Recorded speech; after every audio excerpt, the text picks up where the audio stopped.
कल हमने एक ओवरव्यू ड्रॉ किया था, वो सब ओवरव्यू ड्रॉ किया हुआ मिल गया?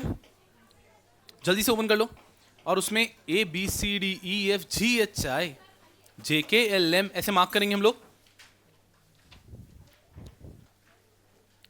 कहां हो तुम, कहां हो तुम? ये रहे, देखो सबसे पहले हमारा A B C D E F G H I, यहां तक फटाफट से मार्क कर लो, जल्दी से मार्क कर लो। तो हम आज क्या पढ़ेंगे? आज हम पढ़ेंगे BCD। टीडी नहीं, चलो जल्दी से मार्क कर लो, जल्दी से। क्या हो गया, घूम गया क्या? शर्म हया लज्जा, चलो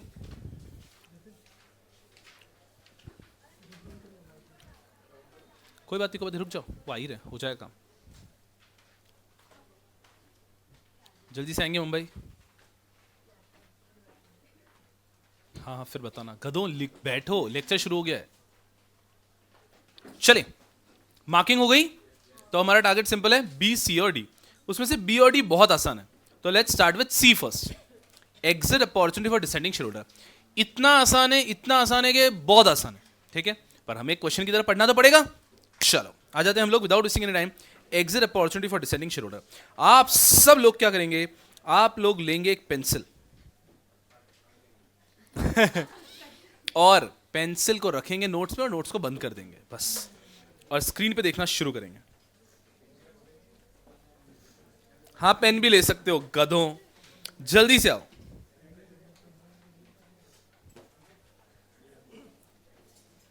yes everyone on the screen now. चलो शो शुरू होगा जल्दी से। यस यार, चलो सलाम।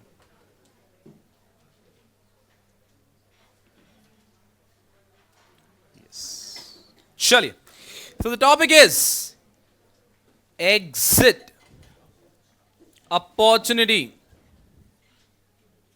for dissenting shareholder। चलिए, हो सकता है क्या आप लोगों ने इसको एग्जीक्यूटिव में पढ़ाई होगा, बट मैं ऐसे पढ़ाऊंगा जैसे आपने नहीं पढ़ा है। फटाफट से करेंगे, आपका ज्यादा टाइम वेस्ट नहीं होगा, लेकिन बहुत प्रेम से समझ में आ जाएगा। Exit opportunity for dissenting share holder, 5 चीजें इसमें मुझे आपको पढ़ानी है। सबसे पहली चीज आती है, what do you mean by exit opportunity for dissenting share holder के अंदर what do you mean by descending share holder, कि डिसेंडिंग शेयर होल्डर ही कौन है? आते हैं हम लोग यहां पे। तो सबसे पहला सवाल है कि डिसेंडिंग शेयर होल्डर कौन होता है? Dissenting share holder, as the name is saying, those who have dissented in passing of a resolution। हमने जनरल मीटिंग में कोई रेजोल्यूशन पास करना होगा, उस रेजोल्यूशन में जिन लोगों ने अगेंस्ट वोट किया है उनको बोलेंगे डिसेंटिंग। Quite logical, dissenting. पर सर ये रेजोल्यूशन किस चीज के लिए था? ये रेजोल्यूशन था फॉर चेंज ऑफ ऑब्जेक्ट और variation of any contract which was given in the offer document। अगर सबका 200% फोकस रहा तो 15 मिनट में टॉपिक हो जाएगा, बस अच्छे से फोकस करना। टॉपिक है exit opportunity to dissenting share holder, कि जो हमारे डिसेंटिंग शेयर होल्डर उनको एक एग्जिट अपॉर्चुनिटी देनी है। तो सबसे पहले आते हैं, what do you mean by dissenting share holder.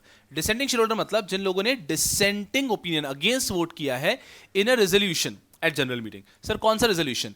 हमने अभी एक इशू किया था, उसके ऑफर डॉक्यूमेंट में जो हमने पर्पस बताया, ऑब्जेक्ट बताया था कि ये पैसे को इस पर्पस के लिए यूज करेंगे, हम उसे चेंज करना चाहते हैं। We want to change any object.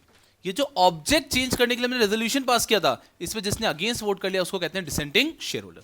उसी तरह से हमने कोई बहुत बड़ा कॉन्ट्रैक्ट था जिसके ऊपर हमारा पूरा का पूरा इशू डिपेंडेंट था, उस कॉन्ट्रैक्ट को भी हम वेरिएट कर रहे हैं और उसमें भी जो डिसेंटिंग शेयर होल्डर थे उन्हें कहते हैं हम डिसेंटिंग शेयर होल्डर।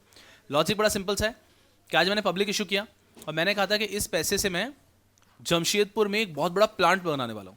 आप लोगों ने अपना पैसा दे दिया, फिर मैं कह रहा हूं कि नहीं जमशेदपुर में प्लांट नहीं लगाऊंगा, इससे तो मैं चाइना से सामान को इंपोर्ट करूंगा, तो आपको प्रॉब्लम हो सकती है ना। तो ये ऑब्जेक्ट चेंज करने के लिए मुझे आपका रेजोल्यूशन पास करना पड़ेगा, और रेजोल्यूशन पास करते समय जिन लोगों ने अगेंस्ट में वोट किया है उन्हें कहते हैं डिसेंटिंग शेयर होल्डर। सब लोग साथ में? बहुत ईजी है। चल, इसके बाद में एक इंपॉर्टेंट टॉपिक आता है कि यहां पे डिसेंडिंग शेयर हो गया, एग्जिट अपॉर्चुनिटी कौन से शेयर होल्डर को देंगे, आखिर कौन से शेयर होल्डर को एग्जिट अपॉर्चुनिटी दी जाएगी, क्योंकि टॉपिक का नाम है exit opportunity for dissenting share holder. अब यहां पे इतना सा है, only the dissenting share holder will be given exit opportunity. इसका मतलब क्या है, ऐसा नहीं होगा कि मैंने आप सब लोगों ने पैसा लगाया था, मैंने आप सब लोगों से रेजोल्यूशन पास किया कि मैं क्या ऑब्जेक्ट चेंज कर लूं क्या, इसमें आप लोगों ने कहा कि आप ऑब्जेक्ट चेंज मत करो, आप लोगों ने कहा कि ऑब्जेक्ट चेंज कर सकते हो। समझ लेते हैं 85% लोगों ने बोला कि ऑब्जेक्ट चेंज कर लो, 15% ने बोला कि ऑब्जेक्ट चेंज नहीं कर सकते हैं। मैं ऑब्जेक्ट चेंज करूंगा क्या, हाँ 75% ज्यादा बोल रहे हैं ना, तो मैं ऑब्जेक्ट तो चेंज कर लूंगा, लेकिन ये जो डिसेंटिंग शेयर होल्डर है इन्हें ही दूंगा एक एग्जिट अपॉर्चुनिटी। यहां पे क्वेश्चन क्या आ सकता है कि जब मैं एग्जिट अपॉर्चुनिटी दे रहा हूं तो क्या ऐसा कोई व्यक्ति जिसने फेवर में वोट किया है वो भी एग्जिट अपॉर्चुनिटी लेने आ सकता है क्या? Law says no, exit opportunity will be given only to dissenting share holder. Easy है सर। तो अगर हम कभी भी हमारा इश्यू के बाद में हमारा ऑब्जेक्ट चेंज कर रहे हैं या बड़ा सा कोई कॉन्ट्रैक्ट में वेरिएशन कर रहे हैं तो हमें जो जो डिसेंटिंग शेयर होल्डर थे, जो चेंज के अगेंस्ट थे, उन सबको एग्जिट अपॉर्चुनिटी देना होगा। It is very easy. अब इसके अंदर सर लीगली क्या कोई कंडीशंस हैं क्या?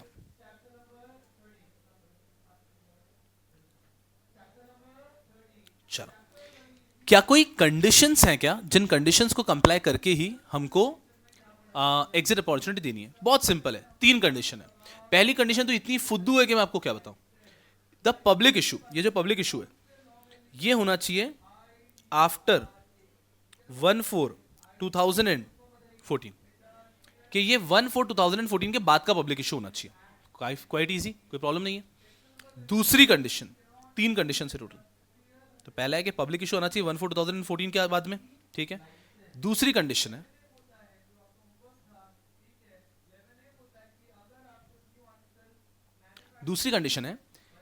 मिनिमम 10% डिसेंटिंग शेयर होल्डर होने ही चाहिए। इसका मतलब है आज हमने कॉन्ट्रैक्ट के अंदर ऑब्जेक्ट चेंज करने की, कॉन्ट्रैक्ट चेंज करने की बात की, 5% डिसेंटिंग है, 95% अग्री कर रहे हैं, कोई एग्जिट अपॉर्चुनिटी नहीं देनी है। क्योंकि ये 2-4% के लिए देंगे क्या? नहीं, कम से कम डिसेंटिंग कितने होनी चाहिए? 10%। तो मिनिमम 10% डिसेंटिंग शेयर होना चाहिए, तभी एग्जिट अपॉर्चुनिटी देंगे, ठीक है। और लास्ट इज कि जो हमने पर्पस बोला था, द अमाउंट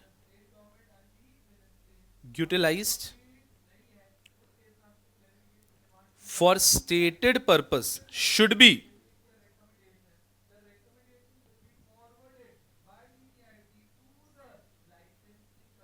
less than 75%। हमने आपको बोला था कि हम जमशेदपुर में प्लांट लगाने वाले हैं, अब हम आपके पैसे का कह रहे हैं कि हम चाइना से इंपोर्ट का काम करेंगे, लेकिन हम अभी भी 75% जो आपसे पैसा रेज किया उससे तो हम जमशेदपुर में प्लांट ही लगाएंगे, सिर्फ 25% अमाउंट को हम डेविएट कर रहे हैं। यहां पे भी एग्जिट अपॉर्चुनिटी देने की जरूरत नहीं है। अगर हम 75% से कम लगा रहे हैं तो एग्जिट अपॉर्चुनिटी देने की पड़ेगी। Amount utilize for stated purpose is less than 75%। आपसे मैंने 1000 करोड़ रेज किया पब्लिक इशू में, अगर मैं 750 करोड़ अभी भी वहीं लगा रहा हूं जो आपको बोला था, कोई एग्जिट अपॉर्चुनिटी नहीं दूंगा। हाँ, अगर मैं 74% या 75 से बिल्कुल भी कम परसेंट लगा रहा हूं तो मुझे एग्जिट अपॉर्चुनिटी देनी होगी। तो इसको याद रखने के लिए कह सकते हैं कि वेरिएशन 25% का होना चाहिए, मिनिमम वेरिएशन 25% का होना चाहिए। ऐसा ये 3 कंडीशन है, अगर ये 3 कंडीशन कंप्लाइड है तो ही आपको एग्जिट अपॉर्चुनिटी देनी है। एक अजीब सा ब्यूटी है, आपको ये ऑलरेडी याद भी हो गया, समझना आराम से। Exit opportunity descending share holder, descending share holder मतलब कौन? वो लोग जिन्होंने अगेंस्ट वोट किया है in the resolution at the general meeting for change in object और वेरिएशन ऑफ कॉन्ट्रैक्ट। किसको एग्जिट अपॉर्चुनिटी मिलती है? ओनली द डिसेंटिंग वंस, जिन्होंने डिसेंटिंग किया उन्हीं को। ये नहीं कि किसी ने पहले फेवर में दिया था, बाद में एग्जिट अपॉर्चुनिटी अच्छा पैसा मिल रहा है तो मैं भी ले लेता हूं, नहीं, ओनली द डिसेंटिंग वंस। उसके बाद भी एक रिकॉर्ड डेट जैसा रहेगा, रेफरेंस डेट कहते हैं, उस दिन जिसके पास शेयर्स है और जिसने अगेंस्ट वोट किया है उसी को एग्जिट अपॉर्चुनिटी मिलेगी। क्योंकि हो सकता है उन्होंने अगेंस्ट में वोट किया होगा और 4 दिन बाद शेयर ही बेच दिए मार्केट में, स्टॉक एक्सचेंज पे, तो फिर इनको एग्जिट अपॉर्चुनिटी थोड़ी ना मिलेगी। तो any person is holding the share on the reference date and who was one among the dissenting share holder. फिर कंडीशंस 3, एक तो एक डेट पढ़ेंगे कि इस डेट के बाद का इशू होना चाहिए, ठीक है। एग्जांपल 1/4/2014 के बाद का इशू होना चाहिए। ये आपके लिए रेलेवेंट भी नहीं है क्योंकि आज की डेट में तो वो हो ही गया ना। फिर मेन 2 कंडीशन आती है कि कम से कम 10% डिसेंटिंग होना अनिवार्य है। कम से कम 10% डिसेंटिंग होना चाहिए, और साथ में आती है कि 75% से कम पैसा स्टेटेड पर्पस के लिए यूज किया है, इस केस के अंदर एग्जिट अपॉर्चुनिटी देना पड़ेगा। Easy PG. एक और चीज, वैसे 2 और चीज पढ़ानी है पर एक और चीज पे ज्यादा फोकस। सर एग्जिट अपॉर्चुनिटी तो दोगे, बट आखिर एग्जिट अपॉर्चुनिटी किस प्राइस पे दोगे? एग्जिट प्राइस क्या रखोगे सर? मैं लिखूंगा और आपको एकदम वो क्या होता है, डेजावू, डेजावू ही होता है ना, वैसा फीलिंग आएगा आपको। एग्जिट प्राइस अंडर दी, एकदम आराम से देखा हुआ लगेगा आपको, इधर ध्यान दो, कोई बात नहीं। एग्जिट प्राइस क्या होगी अंडर दी एग्जिट अपॉर्चुनिटी जो आपको देनी to dissenting share holder? Exit price will be 1, 2, 3।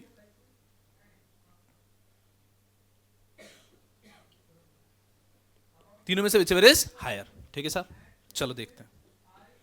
जगह कम पड़ी नहीं, कोई बात नहीं, मैनेज करेंगे। सबसे पहला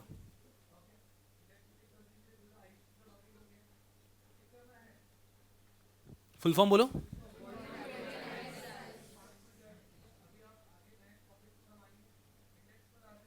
ये वाला मुश्किल होगा, देखना गेस करना।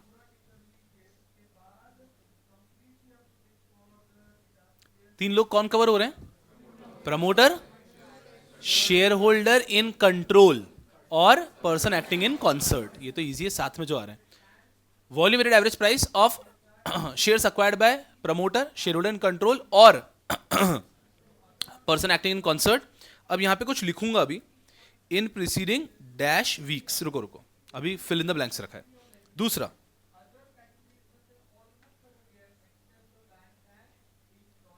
हाईएस्ट प्राइस पर of shares acquired by promoter, shareholder in control, person acting in concert in preceding dash weeks. Third, volume weighted average dash price in preceding dash trading days.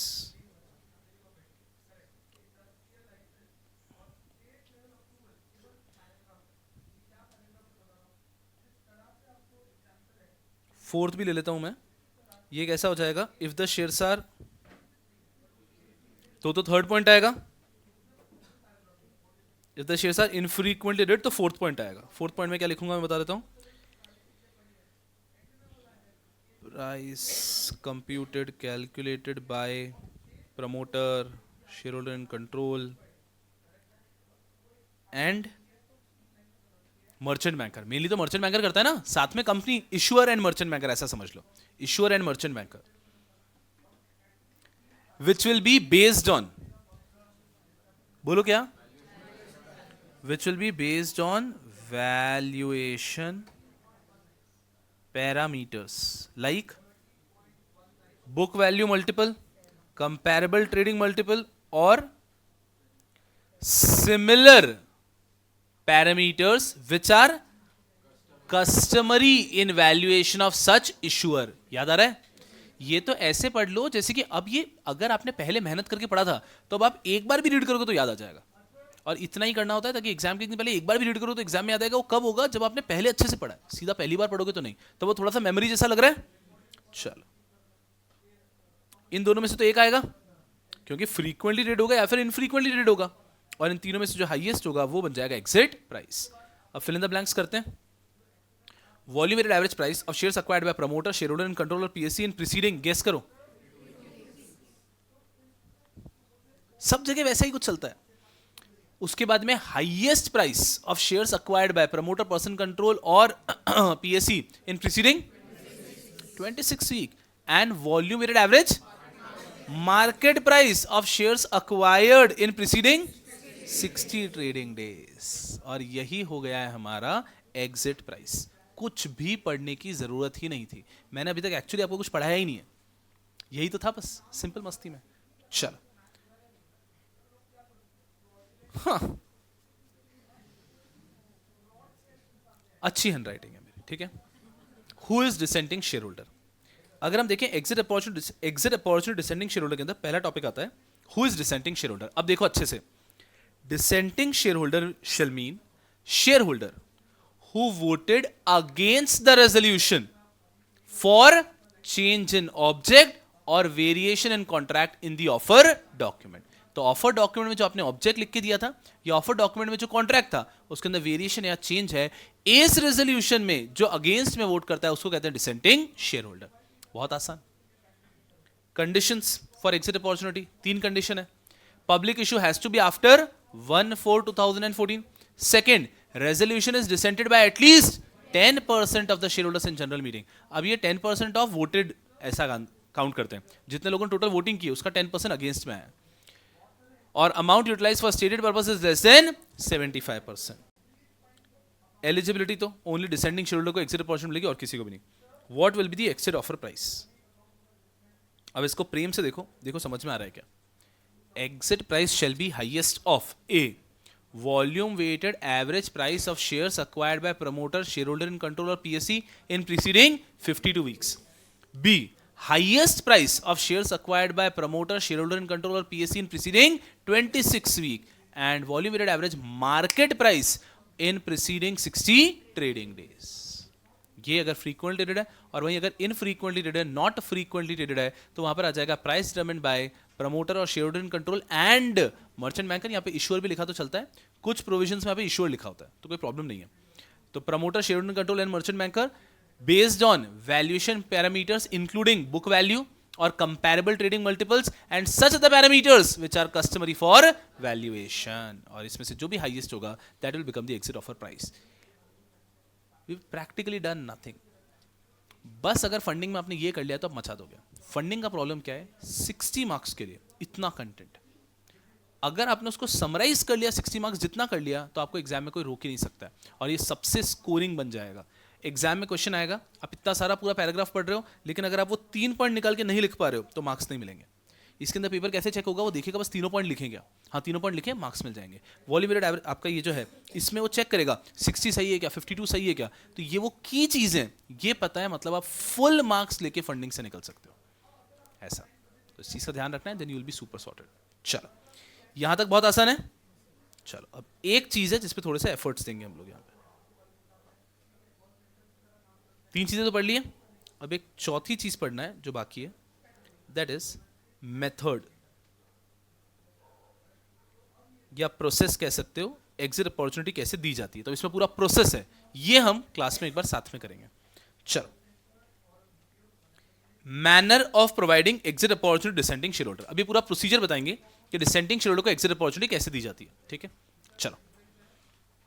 The notice proposing the passing of special resolution for changing the object, page number 8.26.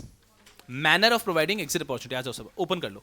Yes, notes open कर लो सब लोग, आ जाओ. बहुत आसान है, अभी हम topic को पूरा कंप्लीट कर लेंगे. हमें एक रेजोल्यूशन पास करना है, हमको पता ही है. तो वो रेजोल्यूशन पास करने के लिए हमने सबसे पहले नोटिस देना है. ये एकदम शुरू से शुरू कर रहे हैं कि notice proposing the passing of special resolution for changing the object of issue and varying the terms of the contract referred to in the prospectus shall also contain information about the exit offer to dissenting shareholder. कि आप जब notice भेज रहे हैं कि हम ये company का ऑब्जेक्ट चेंज करना चाह रहे हैं, हमने जो ऑफर डॉक्यूमेंट लिखा था उसको चेंज करना चाह रहे हैं, उसका रेजोल्यूशन पास कर रहे हैं और जो भी अगेंस्ट में वोट करेगा उसको एग्जिट अपॉर्चुनिटी देंगे. ये फैक्ट लिख के देना है नोटिस में. पहला point. In addition to the disclosure required in the provision of 102 of companies act, read with rule 32 and rule 7 and any other applicable law, a statement to the effect that promoter or shareholder having control shall provide an exit upon dissenting shareholder shall also be included in the explanatory statement. Notice के साथ में explanatory statement में ये लिखा होगा कि exit opportunity देंगे, और एग्जिट अपॉर्चुनिटी कौन देंगे? कंपनी नहीं देगी, ये प्रमोटर लोग देंगे. तो ये भी आपको लिख के देना है. ठीक है. After passing of special resolution, अब नोटिस दे दिया, जनरल मीटिंग हो गई, स्पेशल रेजोल्यूशन पास हो गया. What if special resolution pass ही नहीं हुआ, 70% ही वोट है फेवर में, तो क्या होगा? तो ये पूरा प्रोसेस होगा ही नहीं. फिर डिसेंटिंग शेयर होल्डर की बात ही नहीं आएगी, क्योंकि हम ऑब्जेक्ट चेंज ही नहीं कर सकते ना. फिर तो जो बोल के पैसा लिया था वही यूटिलाइज करना है. एग्जिट अपॉर्चुनिटी की बात ही तब आती है जब हम ऑब्जेक्ट को चेंज कर रहे हैं. अगर स्पेशल रेजोल्यूशन पास ही नहीं हुआ तो ऑब्जेक्ट चेंज ही नहीं होगा. After passing of special resolution, let's presume to go ahead in the process कि स्पेशल रेजोल्यूशन पास हो गया. The issuer shall submit the voting result to the stock exchange. तो स्टॉक एक्सचेंज को voting result submit कर देना है। ये कोई नई बात नहीं है, हर कंपनी को वोटिंग रिजल्ट को सबमिट करना होता है। ये आप बच्चों ने एलओडीआर में ऑलरेडी पढ़ा है कि जब भी वोटिंग रिजल्ट होगा तो आपको with in 2 days, with in 11 days, with in 5 days respective, depend करता है किस चीज़ का वोटिंग रिजल्ट है, उतने दिन के अंदर आपको स्टॉक एक्सचेंज को बताना होता है कि हमारा वोटिंग रिजल्ट आ चुका है। अगर आपका क्वार्टरली रिजल्ट है तो विद इन 5 days, अगर आप कुछ ऑल्टरेशन वगैरह करो तो विद इन 11 days, अगर आपका बाकी सब केस में आता है बाय बैक कर रहे हो, डीलिस्टिंग कर रहे हो तो विद इन 2 days, ये सब चीज़ें जो आपने पढ़ी थी वो सब बताना है। तो वैसे ही यहाँ पर जैसे ही आपका ऑब्जेक्ट चेंज कर रहे हो आप, तो आपको स्टॉक एक्सचेंज को इन्फॉर्म करना है। टाइम पीरियड नहीं, बता दिया कि एलओडीआर के हिसाब से स्टॉक एक्सचेंज को इन्फॉर्म करना है। The issuer shall also submit a list of dissenting share holder as certified by compliance officer to the recognized stock exchange.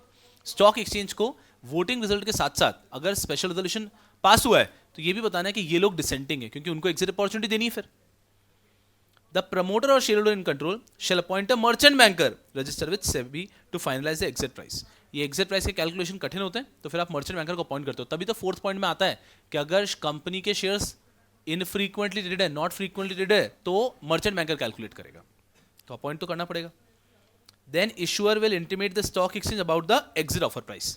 फिर हम एग्जिट ऑफर प्राइस बता देंगे डिसेंटिंग शेयर होल्डर की। Stock exchange will immediately disseminate the same to public within 1 day। एक दिन के अंदर stock exchange वो इन्फॉर्मेशन पब्लिक में बांट देगी। ठीक है सर। उसके बाद में to ensure the security for performance of their obligation, promoter share holder having control shall create an escrow account which may be interest bearing and deposit the aggregate consideration in the account at least 2 working days prior to the opening of tendering period। Tendering period open होने के 2 दिन पहले पूरा का पूरा पैसा escrow account में जमा करा देना। ये नॉर्मल प्रोसेस है ना, कोई भी चीज करने के पहले पूरा पैसा एस्क्रो में तो जमा करवाते ही हैं हम। तो यहां पर भी promoter share holder in control escrow में पैसा जमा करा देंगे।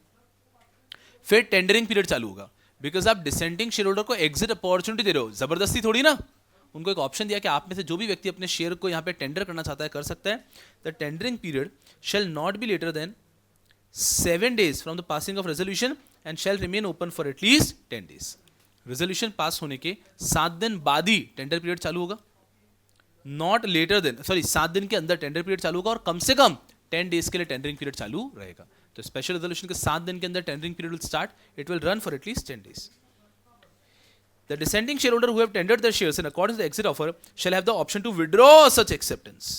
उनके पास एक ऑप्शन रहता है कि वो एक्सेप्टेंस को विड्रॉ कर सकते हैं till the closure of tendering period. इसका मतलब समझ रहे हैं, 10 days के लिए टेंडरिंग पीरियड ओपन है, मैंने सेकंड डे को ही कह दिया कि हाँ शेयर मुझे टेंडर करने हैं, 10th डे तक भी ऑप्शन है, मैं उन शेयर्स को विड्रॉ कर सकता हूँ कि भाई नहीं बेचना, ये ऑप्शन है विड्रॉ करने का। उसके बाद में द प्रमोटर और share holder having control shall facilitate tendering of shares by the shareholder and settlement of the same to the recognized stock exchange mechanism। Settlement recognized stock exchange से होगा, जैसे कि टेक ओवर डीलिस्टिंग में होता है वैसे ही buyback वहीं से होगा। जैसे बायबैक वगैरह में करते हैं, शेयर्स खरीदते हैं, वैसे ही यहाँ से भी एक्वायर करेंगे। The promoter within a period of 10 working days from the last date of tendering period make payment to all the dissenting share holder. Tendering period close हुआ उसके 10 दिन के अंदर सबको पेमेंट कर देंगे। Next within a period of 2 working days from the payment of consideration, जब consideration pay कर दिया एक रिपोर्ट फर्निश करेंगे to stock exchange giving all the disclosures. बात खत्म, टॉपिक क्लोज। इधर आना।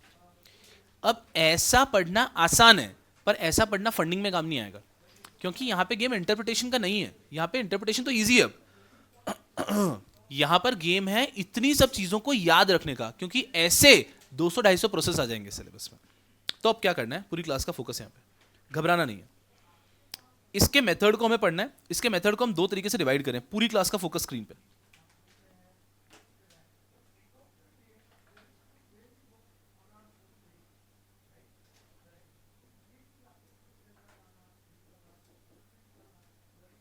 सबसे पहला यहां पे तो हम पूरा पूरा मेथड बताएंगे स्टेप वाइज, और साथ ही साथ हम एक और चीज करेंगे, टाइमलाइन भी।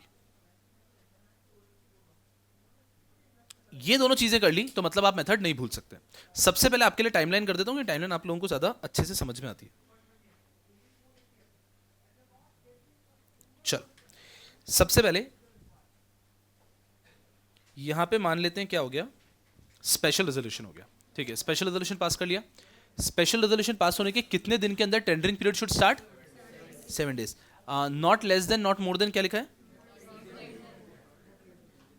Not more than, not later than, इसको मैं अगर विद इन 7 days लिख रहा हूं तो सही है कि गलत है? सही है एकदम, कि मेरा स्पेशल रेजोल्यूशन पास होने के 7 दिन के अंदर मुझे इंश्योर करना है कि यहां पे मेरा टेंडरिंग पीरियड स्टार्ट हो जाए। ठीक है सर।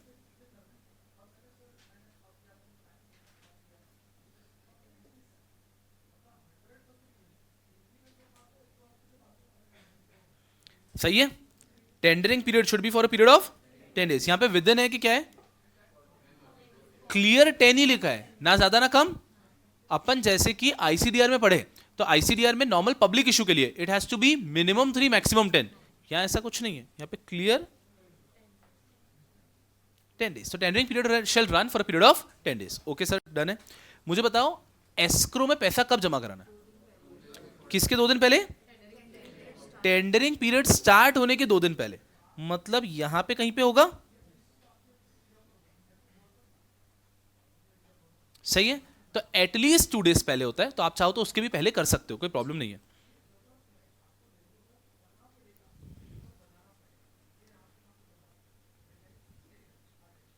सही है। तो हमने टेंडरिंग पीरियड स्टार्ट करना है, उसके 2 दिन पहले हमें एस्क्रो अकाउंट के अंदर पूरा का पूरा पैसा जमा करा देना है promoter, share holder and control को। ठीक है साहब। टेंडरिंग पीरियड जैसे ही क्लोज हो गया उसके कितने दिन के अंदर पेमेंट? 10 days।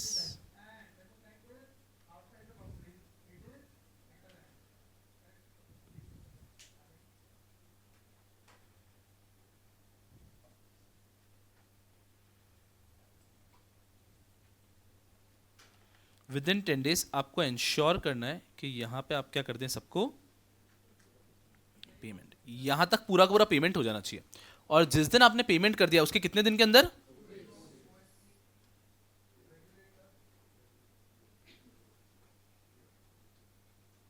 उसके विद इन 2 days आपको इंश्योर करना है कि आप स्टॉक एक्सचेंज को क्या दे दें, एक रिपोर्ट जिसमें पूरे डिटेल दे देते हैं कि कितने लोगों ने पार्टिसिपेट किया, कितने लोगों ने बिड किया, कितने लोगों ने एक्सेप्ट किया, पूरी की पूरी detail. Are we getting a fair idea? Without efforts हो गया। तो this is the entire timeline when it comes to giving exit opportunity dissenting share holder. इसको देखिए तो बहुत ईजी लगता है। अगर मैं देखूं सिंपल, कि हमने जब स्पेशल रिजर्वेशन पास किया उसके 7 दिन के अंदर हमें टेंडरिंग पीरियड शुरू करना है, उसके 2 दिन पहले एस्क्रो में पैसा जाना चाहिए, टेंडरिंग पीरियड 10 दिन के चलेगा, उसके 10 दिन के अंदर पेमेंट कर देना, 2 दिन में रिपोर्ट देना है। बहुत ज्यादा आसान है, ईजी है। अब हम एक और चार्ट बना लेते हैं, उसमें पूरा प्रोसेस आ जाता है, तो जो पेंडिंग चीजें वो भी खत्म हो जाती है। चलो देखते हैं कैसे। सबसे पहले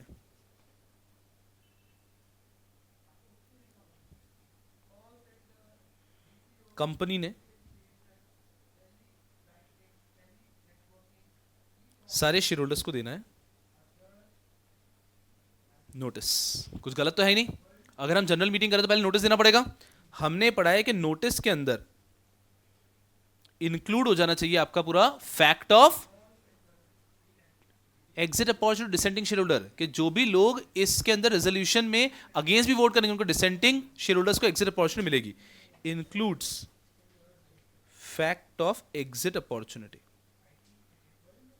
हम ये नोटिस क्यों दे रहे हैं? ताकि हम रेजोल्यूशन पास कर पाए। उसके अंदर लिखना होगा कि एग्जिट अपॉर्चुनिटी देंगे। फिर हमने पढ़ा कि इस नोटिस के साथ में आपको देना है एक एक्सप्लेनेटरी स्टेटमेंट। सही है। अरे ये ऑर्डिनरी बिजनेस थोड़ी ना है ना, मैं जो बोलता हूं सबको समझ रहा है ना, बहुत आसान है। If it would have been an ordinary business तो एक्सप्लेनेटरी स्टेटमेंट नहीं आता। Since this is an special business, explanatory statement आएगा। एक्सप्लेनेटरी स्टेटमेंट में इंक्लूड करना है that exit opportunity is given by promoter और शेयर होल्डर इन कंट्रोल। तो ये सबसे बेसिक डिस्क्लोजर होगा कि देखिए साहब ये सब हमको शेयर होल्डर को देना है। ठीक है साहब। अब हम हमारा जनरल मीटिंग करेंगे और वहां पे स्पेशल रेजोल्यूशन पास कर लिया। फोकस है वेरी केयरफुली।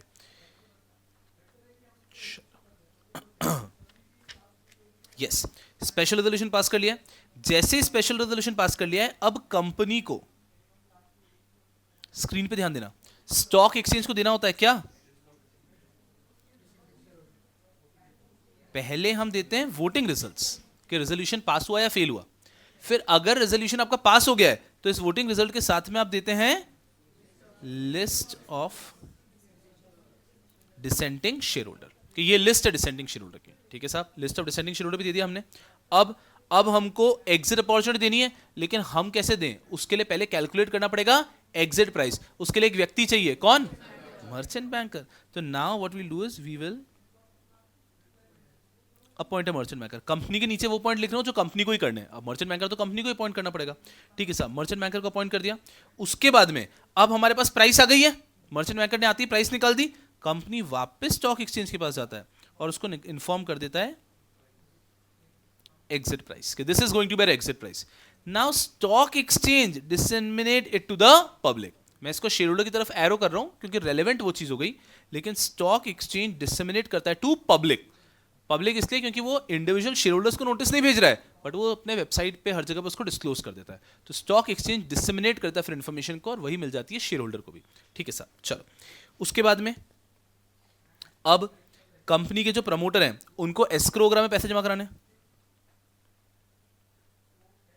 एस्क्रो अकाउंट के अंदर पैसे जमा करा हो जाएंगे, ठीक है साहब। एस्क्रो अकाउंट के अंदर पैसे जमा हो गए, उसके बाद में टेंडरिंग पीरियड स्टार्ट हो जाएगा। अब नीचे की टाइमलाइन में वैसे भी समझ में आ रहा है, टेंडरिंग पीरियड स्टार्ट हो जाएगा। टेंडरिंग पीरियड के बाद में एक और पॉइंट आता है कि जो भी शेयर होल्डर ने अप्लाई किया उनके पास राइट है विड्रॉ करने का, बट उसको हम इस चार्ट में नहीं लिख सकते। बट ठीक है साहब, टेंडरिंग पीरियड चल रहा है, लोगों ने अप्लाई किया, लोगों ने विड्रॉ भी किया, टेंडरिंग पीरियड कंप्लीट हो गया। नेक्स्ट क्या चीज आएगा? पेमेंट। पेमेंट बाय प्रमोटर और शेयर होल्डर इन कंट्रोल, जैसे कि एस्क्रो भी था by promoter and share holder in control. ये कंपनी का पॉइंट है बिकॉज कंपनी के प्रमोटर हैं, बट कंपनी का पैसा नहीं जा रहा है, प्रमोटर का पैसा जा रहा है पर्सनली। फिर प्रमोटर हर एक को पे कर देगा। जैसे ही प्रमोटर ने सबको पे कर दिया है, पूरा का पूरा चल रहा है स्टॉक एक्सचेंज के मैकेनिज्म से, और लास्ट में प्रमोटर क्या कर देगा? एक रिपोर्ट कर देगा, सबमिट।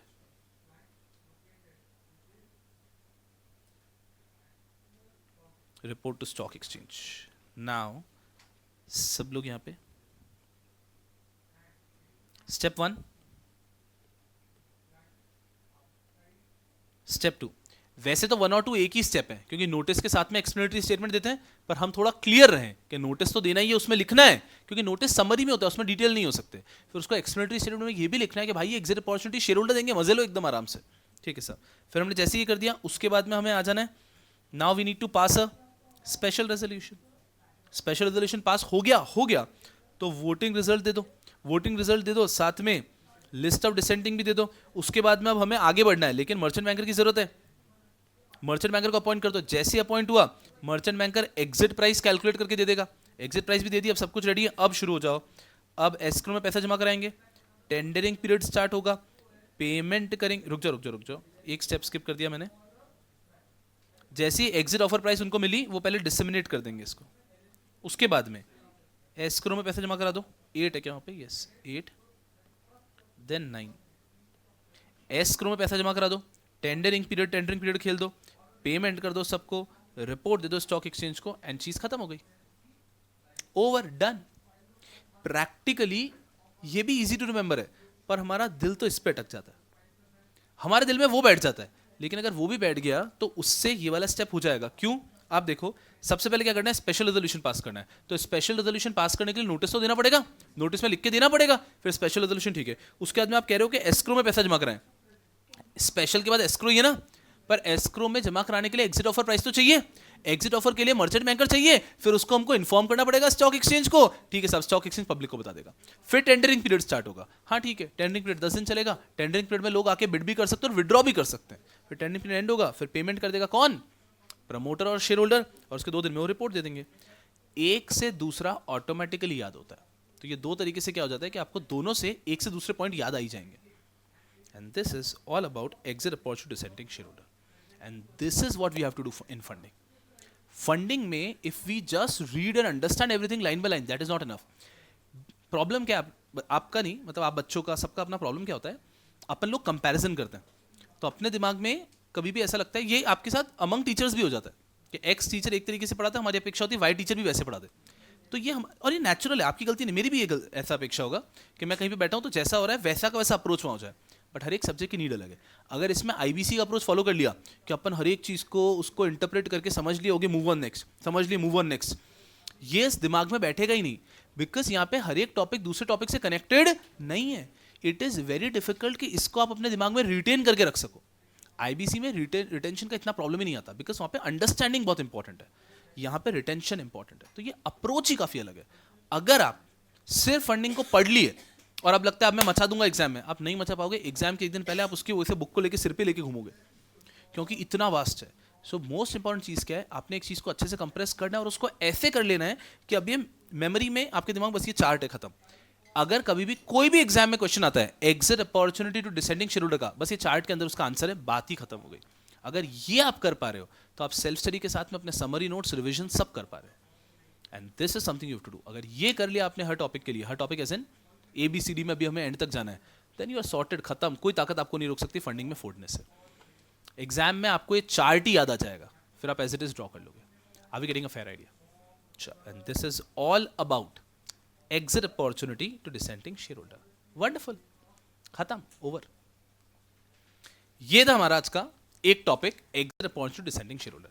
लेकिन आज एक और टॉपिक पढ़ना है हमको। हाँ, टाटा बाय बाय थोड़ी ना करूंगा। एक और टॉपिक जो आपको पढ़ाना है मुझे, that is fast track issue. हमने मार्किंग की थी, एक बार क्या करो, exit opportunity डिसेंडिंग शेयरहोल्डर पे आओ, यहां पर 8.25 पे आओ। पेंसिल से ये जो मैंने पार्ट कट कर रखा है इसको कट कर लो। ये कट क्यों कर रहे हैं? क्योंकि ये वापस यहां पे लिखा हुआ है, सब कुछ लिखा हुआ है, जो भी वहां लिखा है वापस भी लिखा है। तो पेंसिल से छोटू सा पार्ट है, कट करना है। हाँ गुंडे, बस उसको है ना, चलो कट कर लिया। यहां पर C मार्क कर दो। आप नर्सरी के बच्चे नहीं हो कि मुझे बताना पड़े, क्योंकि वहां पर आपने C मार्क किया है, तो यहां पे भी हम C मार्क करें ताकि हमें पता चलेगा topic number C is here. और हमने पेज नंबरिंग भी लिख रखा है, तो प्रॉब्लम नहीं है। अब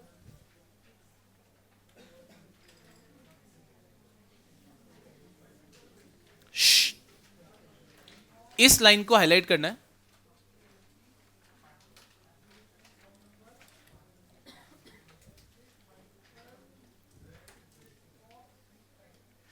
और यहां से यहां तक एक बार रीड कर लो अकेले, बस।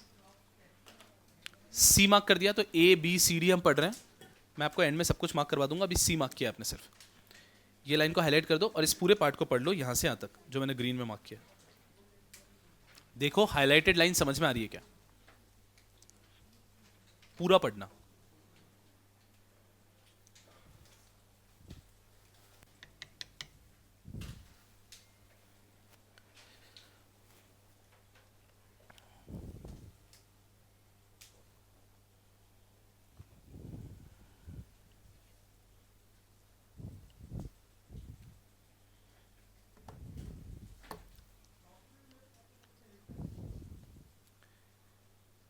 सही है। एग्जिट अपॉर्चुनिटी डिसेंडिंग शेयरहोल्डर, जहां पर हमने ऑब्जेक्ट चेंज किया या कॉन्ट्रैक्ट में वेरिएशन किया है, और फिर वहां पे हमारे कोई भी शेयरहोल्डर डिसेंटिंग है तो उनको हमें एग्जिट अपॉर्चुनिटी देनी होगी। लेकिन ये प्रोविजन अप्लाई नहीं करेंगे जहां आपके प्रमोटर और शेयरहोल्डर कंट्रोल ही नहीं है। लॉजिकली सोचो, एग्जिट अपॉर्चुनिटी कौन दे रहा है? प्रमोटर। अगर प्रमोटर ही नहीं तो एग्जिट अपॉर्चुनिटी देगा कौन? तो अगर कोई ऐसी कंपनी इसमें प्रमोटर ही नहीं है, सर ऐसा हो सकता है क्या? Rarely possible but possible. ऐसी कंपनी के लिए एक वर्ड होता है जो मैंने बताया था, क्या?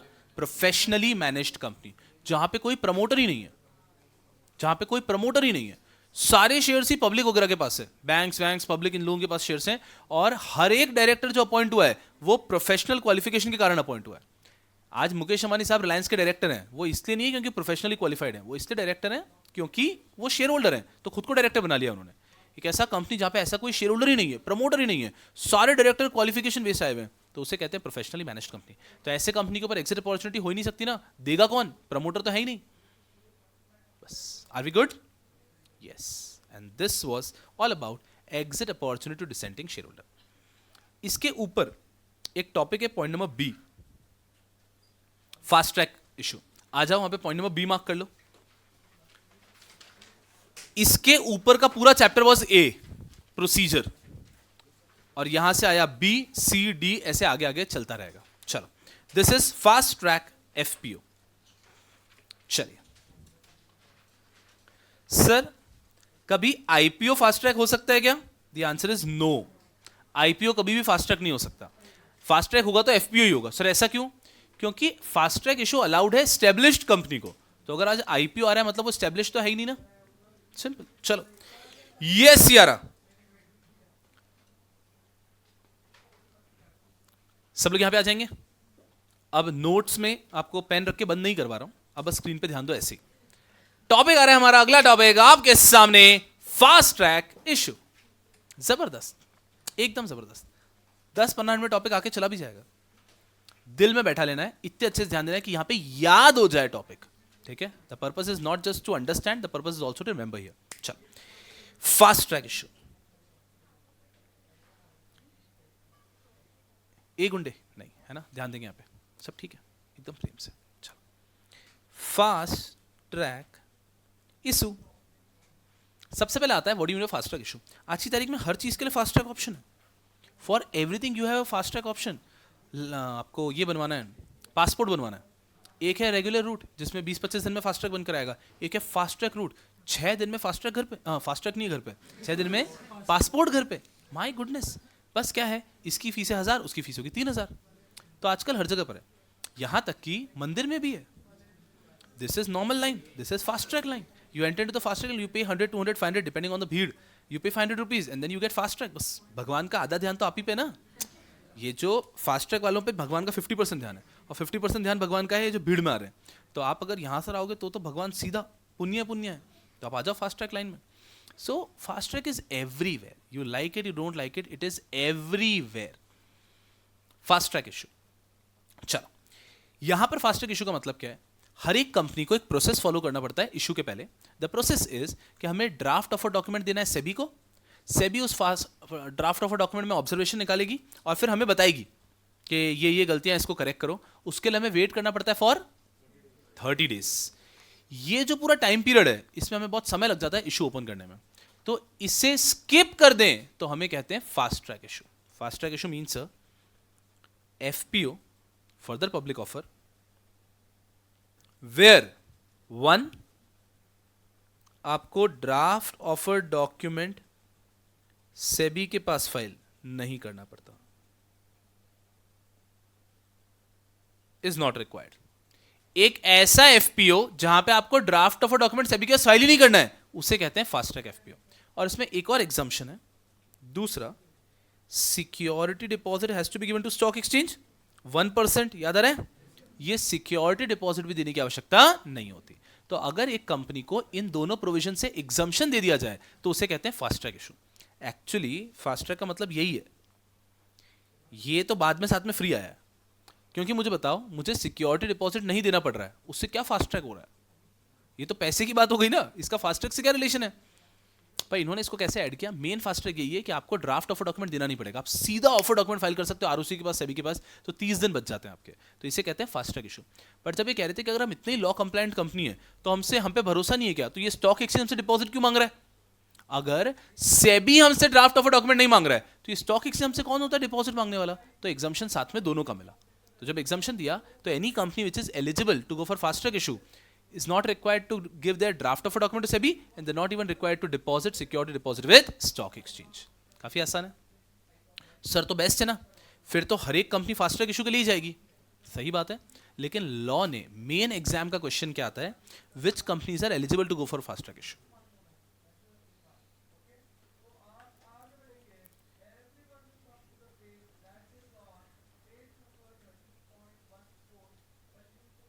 Eligibility for fast track issue topic चल रहा है, eligibility for fast track issue कि कौन कौन सी कंपनीज को एलिजिबल है। बिकॉज आज की तारीख में अगर फास्ट ट्रैक रूट दिया तो हर एक को फास्ट ट्रैक रूट ही लेना है ना।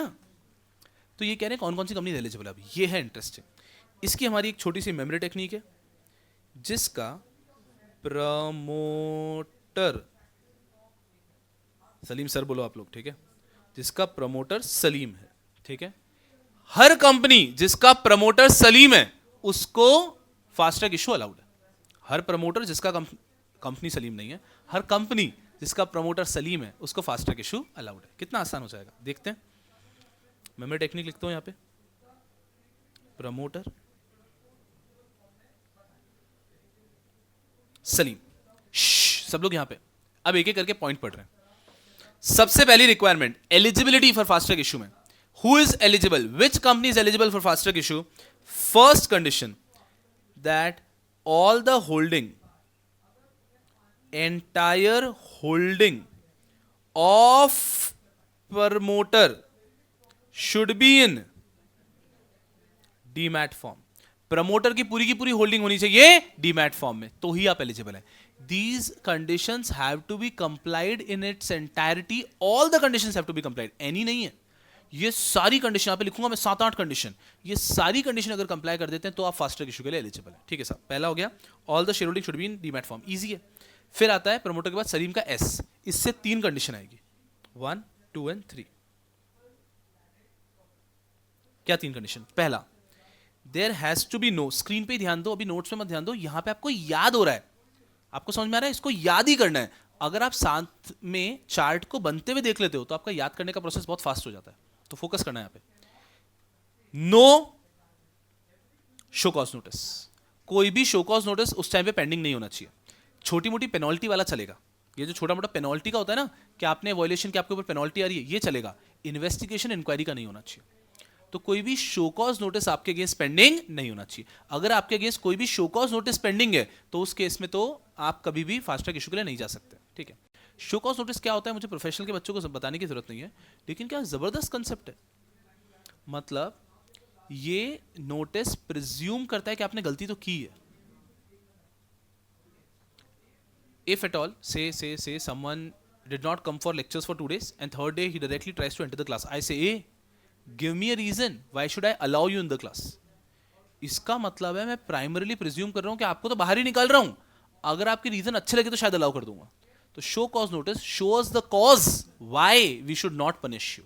शो कॉज नोटिस बहुत भयंकर, इनकम टैक्स में सबसे ज्यादा इसका इस्तेमाल होता है, सेबी भी करता है कभी कभी. चलो, तो पहला, आपकी कंपनी के अगेंस्ट कोई भी शो कॉज नोटिस आउटस्टैंडिंग नहीं होना चाहिए. दूसरा,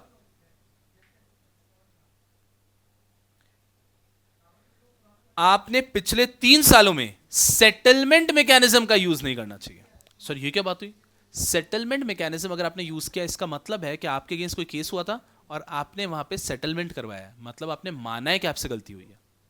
तो अगर कोई भी कंपनी ने पिछले 3 सालों में सेटलमेंट मैकेनिज्म का यूज किया है तो उस कंपनी को भी अलाउड नहीं है कि वो फास्ट ट्रैक इशू कर सके. Not allowed. फिर आप नॉर्मल प्रोसेस से आओ. सेटलमेंट मैकेनिज्म यूज किया मतलब कुछ तो आपका घपला टाइप हुआ होगा, तो आपको 30 डेज का रूट फॉलो करना ही है, ये एग्जाम्पशन नहीं देंगे. ठीक है. और लास्ट पॉइंट यहां पे, you have not been suspended for preceding 3 years. आपको पिछले 3 सालों में ट्रेडिंग से सस्पेंशन भी नहीं मिला है, आपको सस्पेंड भी नहीं किया है. ये 3 पॉइंट एस से हो गए. शो कॉज नोटिस भी नहीं है, सेटलमेंट मैकेनिज्म भी यूज नहीं किया और आपको सस्पेंड भी नहीं किया है 3 सालों में. ठीक है सर. कुछ बच्चे जल्दबाजी में शो कॉज नोटिस में भी 3 year लिख देते हैं, क्योंकि 3 year फ्री आ रहा है, साथ में लिख दिया. ऐसे नहीं काम चलेगा. शो कॉज नोटिस उस टाइम पे नहीं होना चाहिए. आपके पास 1 महीने पहले भी शो कॉज नोटिस था तो चलेगा, आपने आंसर करके उसको डिस्पोज ऑफ कर दिया है. At the time of filing the offer document, when you are coming on at the time of issue, तब कोई भी शो कॉज नोटिस उस टाइम पे आउटस्टैंडिंग नहीं होना चाहिए बस. और बाकी दोनों कंडीशन में 3 year आता है. 3 साल में सेटलमेंट मैकेनिज्म यूज नहीं करना चाहिए और 3 साल के अंदर आपके अगेंस्ट कोई सस्पेंशन फ्रॉम ट्रेडिंग भी नहीं मिलना चाहिए आपको. ठीक है सर. फिर आता है ए. ए इज द पॉइंट जो आपको सारा ट्रबल किया होगा शायद एग्जीक्यूटिव में, या फिर यहां पे भी ट्रबल करेगा. एकदम प्रेम से समझना तो ट्रबल ही नहीं करेगा. ए कहता है that your annualised trading turnover, आपका जो एनुअलाइज्ड ट्रेडिंग टर्नओवर है, मतलब एनुअलाइज बेसिस पे साल भर में कितनी ट्रेडिंग होती है, ये कैलकुलेट करते हैं हम 6 months के लिए. रेट एनुअलाइज लगा देते हैं ना. आपको समझता है इसका मतलब कैसा होता है? मान लीजिए मैंने 1 लाख रुपए पे 10,000 रुपए कमाए साल भर में, तो माई रिटर्न इज 10%. सही है. 1 लाख रुपए लगाए, साल भर में 10,000 रुपए कमाए, तो रिटर्न इज 10%. मैंने 1 लाख रुपए कमाए, 1 लाख रुपए लगाए, 6 महीने में 10,000 रुपए कमा लिए, तो my annual return is 20%. I will repeat it up what I am saying. मैंने 1 लाख रुपए लगाए, 10,000 रुपए कमाए साल भर में, एनुअल रिटर्न इज 10%. मैंने दूसरे केस में 1 लाख रुपए लगाए, 6 महीने में ही मैंने 10,000 रुपए कमा लिए, तो मेरा एनुअलाइज रिटर्न इज 20%. समझ में आता है? तो हम एनुअलाइज रिटर्न कभी भी कैलकुलेट कर सकते हैं. तो एनुअलाइज ट्रेडिंग टर्नओवर आपको कैलकुलेट करना है प्रीसीडिंग 6 months का, and it has to be at least 2%. Annualize trading turnover आपका 2% होना चाहिए. इसका मतलब ये होता है कि अगर आपके टोटल शेयर्स हैं 1 लाख, तो कम से कम साल भर में उसके 2,000 शेयर में तो ट्रेडिंग होनी चाहिए. अगर आपके शेयर्स हैं टोटल 1 लाख, तो कम से कम 2,000 शेयर्स में तो ट्रेडिंग होनी चाहिए. Annualise trading turnover should B at least 2%. सही है. अब सुनना दूसरा पॉइंट, एक और कंडीशन है. ये हो गया 5th पॉइंट. मान लो 6th point, your annualised delivery based trading turnover, annualised delivery based trading turnover आपका होना चाहिए 10% ऑफ एनुअलाइज्ड ट्रेडिंग टर्नओवर। ये जो ऊपर हमने एनुअलाइज्ड ट्रेडिंग टर्नओवर पहले चेक किया वो 2% होना चाहिए, और जो भी आपके साल भर का ट्रेडिंग होता है ये जो 2% है उसका 10% डिलीवरी बेस पे होना चाहिए। मान लीजिए हमारी कंपनी के टोटल शेयर है 1 लाख, तो कम से कम 2000 में ट्रेडिंग होनी चाहिए, और इन 2000 का 10% 2200, कम से कम 200 में ट्रेडिंग होनी चाहिए। कैसे? डिलीवरी बेस पे। एग्जाम में कैसे लिखना है? एग्जाम में ऐसे लिखना है, the annualized trading turnover should be at least 2% and annualized delivery based trading turnover should be at least 10% of annualized trading turnover. अगर ये लिख दिया, आपका आंसर 90% आंसर से बेटर ऑटोमेटिकली हो गया। कहीं ना कहीं घुचू हो जाता है यहाँ पे। तो annualized trading turnover should be at least 2% of total shares, आप ऐसे कर लो, total shares, and annualized delivery based trading turnover should be at least 10% of annualized trading turnover. ये ए के 2 पॉइंट हो गए। एग्जीक्यूटिव में जनरली बच्चों को बोलता हूँ कि बहुत सारे पॉइंट्स बताऊंगा, अगर ये दोनों का मन हो तो लिखो, otherwise you can write any 6-7 points, कोई से भी 6-7 लिख दो, क्योंकि एग्जाम में क्वेश्चन 5 मार्क्स का आएगा। अब 5 मार्क्स के लिए आप सारे वैसे भी नहीं लिख पाओगे, तो आप सिलेक्टिव लिख रहे हो तो इनको आप स्किप कर सकते हो। प्रोफेशनल लेवल पे आई वुड सजेस्ट कि आप स्किप तो कर ही सकते हो, कोई प्रॉब्लम नहीं है, बट लिखने में भी क्या प्रॉब्लम है? अब तो इतना मेंटल कैपेसिटी कि बहुत आराम से समझ में आ सकता है that annualised trading turnover should be at least 2% and annualized delivery based trading turnover should be at least, sorry, it should be at least 10% of annualized trading turnover. ऊपर जो आया है उसका कम से कम 10% डिलीवरी बेस होना चाहिए। ठीक है सर, ठीक है सर, ठीक है।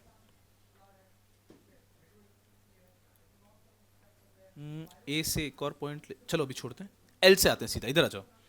एल से the shares have to be listed for 3 years। हाँ सर, ऐसे पॉइंट पढ़ाओ हमको, ठीक है। शेयर्स 3 सालों से कम क्या होने चाहिए? लिस्टेड होने चाहिए। अब आप बताओ, कोई आईपीओ का भी फास्ट ट्रैक हो सकता है क्या? नहीं हो सकता। एफपीओ ही फास्ट ट्रैक होगा, जिसका पहले आईपीओ आ चुका है और वो 3 साल से लिस्टेड है। उसके बाद में एक और point, it has to be complying with LODR regulation for last 3 years। वो कम से कम 3 सालों से एलओडीआर रेगुलेशन को कंप्लाई कर रहा है। अब यहां पे एक छोटा सा पॉइंट है जहां पे गलती हो जाएगी। स्टार 1, यहां पर उन्होंने एक अलग सा एग्जम्पशन दिया, ये बहुत पुराना नहीं है, पिछले 3-4 सालों में एग्जम्पशन आया है कि वैसे तो आपकी कंपनी ने 3 सालों से एलओडीआर को कंप्लाई करना चाहिए, लेकिन अगर आपकी कंपनी एलओडीआर में अपॉइंटमेंट ऑफ डायरेक्टर को लेकर कुछ नॉन कंप्लायंस किया था पिछले 3 सालों में, अगर आपकी कंपनी ने एलओडीआर में अपॉइंटमेंट ऑफ डायरेक्टर को लेकर कुछ नॉन कंप्लायंस किया था पिछले 3 सालों में, तो भी चलेगा, हम उसको अलाउ कर देंगे। एज ऑन डेट, क्या आज उन्होंने कंप्लायंस कर लिया है क्या? तो एलओडीआर में पिछले 3 सालों में आपका कोई भी नॉन कंप्लायंस नहीं होना चाहिए, सारे कंप्लायंस होने चाहिए विद वन एक्सेप्शन, कि अपॉइंटमेंट ऑफ डायरेक्टर लेके कुछ नॉन कंप्लायंस हुआ तो चलेगा, बट हाँ, आज जब आप यहां पर आ रहे हो इश्यू करने के लिए, तब तक उस चीज को कंप्लाई कर लो। तो ये एक स्टार पॉइंट है, बस छोटा सा। ठीक है सर, रुक जाते हैं अभी भी। उसके बाद में आय पे ले लेता हूं मैं, इन्वेस्टर ग्रीवेंसेस। अब ये वही आपका regular point, investor grievances received up till the end of the last quarter, उसका कितना? 95% of them should have been redressed. एकदम इजी है। और मैं एक लास्ट पॉइंट पे ले आता हूं, एम से मार्केट कैपिटलाइजेशन। अगर आप पब्लिक इशू करना चाहते हो तो कम से कम 1000 करोड़ का आपका मार्केट कैप होना चाहिए, तभी आपको फास्ट ट्रैक इशू अलाउ करेंगे। और अगर आप पब्लिक इशू कर रहे हो, सॉरी राइट इशू कर रहे हो, तो 250 करोड़ हुआ तो भी चलेगा। तो ये हो गए कुछ conditions eligibility for fast track issue. अब एक बार क्या करते हैं हम लोग, ऐसे ही देखते हैं। अभी मैं और बताऊंगा, 1-2 पॉइंट्स और भी आ जाएंगे, पर बेसिक 1 2 3 4 5 6 7 8 9 10, चलो मैथमेटिक्स में कुछ गलती नहीं की मैंने, ये 10 पॉइंट है। ये आपका बन गया एक बेसिक आंसर। अभी 1-2 पॉइंट और भी ऐड करा दूंगा, लेकिन ये बेसिक आंसर बन गया, एग्जाम में आ गया। ये लिख दिया तो भी जरूरत ज्यादा का पेपर कंप्लीट नहीं होगा। ये आंसर आप एग्जाम में 5-7 मिनट में नहीं लिख पाओगे, क्योंकि उसको लिखने में टाइम लगता है। ये तो हम ओरली डिस्कस करें तो फास्ट हो रहा है, तो इतना भी याद हुआ तो आप एग्जाम के किसी भी आंसर को हैंडल कर लोगे जो पिछले 5-10 साल में कभी भी आए हैं। देखते हैं कि याद है कि नहीं। चलो, सबसे पहले फास्ट ट्रैक इशू के अंदर कौन से 2 एग्जाम्पशन मिलते हैं? ड्राफ्ट ऑफ डॉक्यूमेंट फाइल नहीं करना है और सिक्योरिटी डिपॉजिट भी नहीं देना है स्टॉक एक्सचेंज को। सिक्योरिटी डिपॉजिट किसको देते हैं? स्टॉक एक्सचेंज को, वो नहीं देना है। और ड्राफ्ट ऑफ डॉक्यूमेंट सभी को देते हैं, वो भी नहीं देना है, ठीक है। कौन सी कंपनी एलिजिबल है? उसका मेमोरी टेक्निक है जिसका प्रमोटर सलीम है। प्रमोटर से क्या आएगा? All the holding of the promoter, the entire holding of the promoter should be in demat form. Salim, S से 3 point. No show cause notice, settlement mechanism is not been used for preceding 3 years, suspension भी नहीं हुआ है पिछले 3 सालों में। सलीम A से turnover should be at least 2% of the total number of shares. और next point, annualized delivery based trading turnover should be at least of the annualized trading turnover. कितना इजी है, कोई बड़ी बात नहीं है। सलीम L listed for 3 years, LODR का कंप्लायंस फॉर 3 इयर्स। उसमें अगर डायरेक्टर के अपॉइंटमेंट को लेकर नॉन कंप्लायंस हो तो चलेगा, बस उसको आज कंप्लाई कर देना भाई जब आप इशू के लिए आ रहे हो। ऐसे एल आई इन्वेस्टर ग्रीवेंसेस, जो भी लास्ट क्वार्टर एंड तक आई है उसका 95% शुड हैव बीन रिड्रेस्ड। और last is M, market cap, minimum market cap has to be 1000 crore for public issue, and if you are coming up with right issue, वो fast track करना है तो market cap should be at least 250 crore. कितना easy, close, are we understanding? चल एकदम प्रेम से एक बार देख लेते हैं इसको अच्छे से। What is fast track issue? An FPO, एक फास्ट ट्रैक इशू जहां पे एक ऐसा further public offer where issuer is not required to submit draft offer document with SEBI, DOD से सेबी को देने की जरूरत नहीं है, and deposit security deposit with stock exchange, उसको सिक्योरिटी डिपॉजिट देने की जरूरत नहीं है, इसे कहते हैं fast track issue. Which companies are eligible for fast track issue? जिनका प्रमोटर सलीम है। ऐसे मेमोरी टेक्निक ध्यान रखना है, वहां मैंने गैप दिया है, पेंसिल से सर लिख देना, ठीक है। जिनका प्रमोटर सलीम सर है, लेकिन मेमोरी टेक्निक में जिसका प्रमोटर सलीम है। अब उसमें आ गया promoter, share holding of promoter is in demat form. Yes, no show cause notice. Yes, no settlement mechanism for preceding 3 years, not suspended for preceding 3 years. A से, annualized trading turnover should be at least 2%. Annualized delivery based trading turnover should be at least 10% of the annualized trading turnover. L से listed for 3 years, LODR को comply करता है for 3 years. I से investor complaints जो भी आई है वो at least 95% have been redressed, received up till the end of the last quarter. और फिर आ जाता है M से, market cap कम से कम 1000 करोड़ होना चाहिए for public issue and 250 crore होना चाहिए for right issue. Are we understanding? सब लोग साथ में हैं? चलो एकदम आराम से। एक दो पॉइंट अगर मुझे और ऐड करने हैं मैं बता देता हूं। एक पॉइंट आ जाएगा, नो कॉन्फ्लिक्ट ऑफ इंटरेस्ट।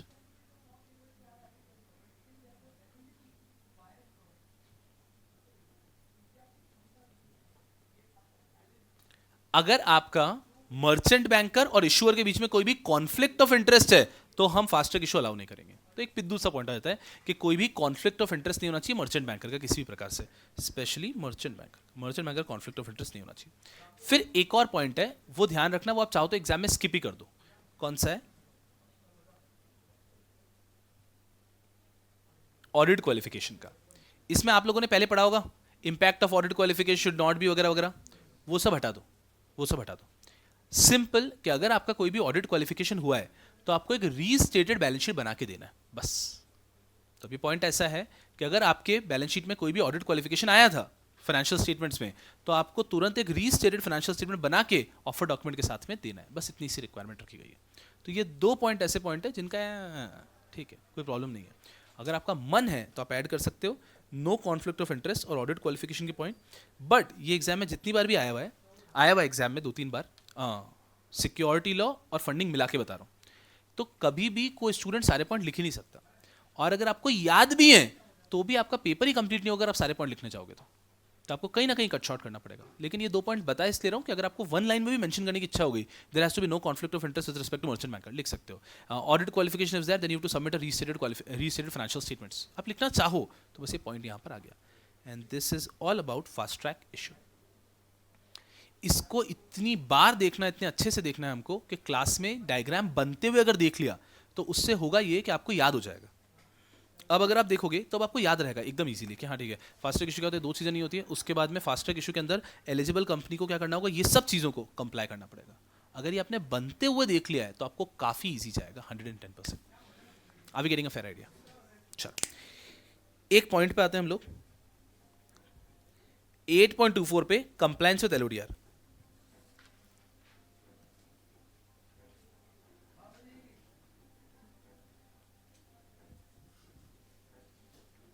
पूरा रीड कर लो।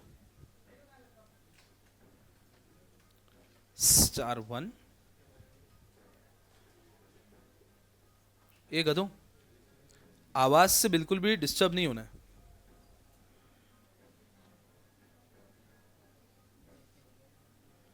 क्योंकि आपको समझ में आना चाहिए, भोले मासूम लोग हैं, उनका एग्जाम बहुत दूर है। आप पढ़ाई पे ध्यान दो। सेंटर पे मिल जाएंगे वो कुछ बच्चे आपको शायद से।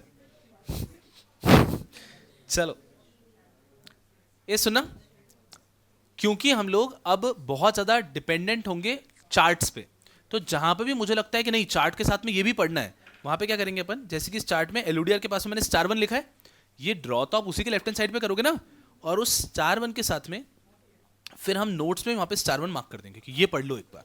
तो जिससे कि अगर आप एग्जाम के एक दिन पहले भी रिवीजन कर रहे हो, सेल्फ स्टडी के टाइम पे एग्जाम के एक महीने पहले भी पढ़ रहे हो, तो आप क्या करोगे, एक बार वो चार्ट पढ़ा अच्छे से, फिर जहां पे स्टार मार्क मेंशन्ड है ये तो कंपल्सरली रीड करके जाओगे एक बार, तो you will know everything is covered. अब इसको रीड कर लो, देख लो समझ में आ रहा है क्या।